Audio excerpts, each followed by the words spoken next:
اب اس کے ساتھ ہی ناظرین آپ کو بتائیں کہ گوجرانوالہ سے تعلق رکھنے والے معروف قوال حاجی مختار مہر کے زیر اہتمام چلنے والی صوفی سنگت نے سمڑیال میں اپنے فن کا جادو بکھیر کر خوب داد وصول کی ہے۔ اسی حوالے سے مزید بتا رہے ہیں ہمارے نمائندے رفاقت علی، آگاہ کیجیے گا۔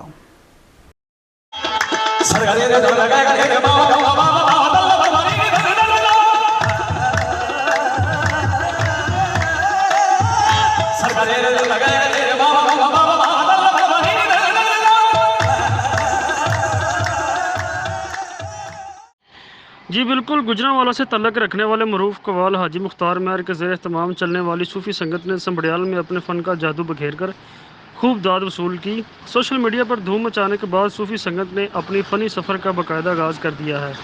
گوجرانوالہ کے مختلف علاقوں میں ابتدائی پروگرامز کے بعد سمڑیال میں پہلی باقاعدہ اور سپاہ کی تقریب میں بہترین قوالی پیش کر کے سماں باندھ دیا۔ سمڑیال کے علاقہ میری پنڈی میں موجود دربار عالیہ سخی بہار شاہ کے سالانہ عرس کی تقریب منعقد ہوئی، جس کے صدارت معروف مذہبی اسکالر سید اسماعیل شاہ نے کی۔ چادر پوشی کے بعد قوالی شروع ہوئی تو معروف قوال مختار مہر کے صوفی گروپ نے بہترین قوالی پیش کی، جس میں نصرت فتح علی خان کے رنگ میں قوالی پیش کرتے ہوئے حمد و نعت اور منقبت کے بعد خاص درباری کلام بڑیاں آسا لے کے درتے آئے پیش کیا، جس سے سن کر حاضرین پر وجد طاری ہو گیا اور ہر کوئی جھومنے پر مجبور ہو گیا۔ قوالی کی نشست صبح 10 بجے سے شروع ہوئی اور ظہر کی اذان کے ساتھ ہی اختتام پذیر ہو گئی۔ خوبصورت محفل کے بعد ملک و ملت اور قوم کی بحالی کے لیے خصوصی دعا کی گئی۔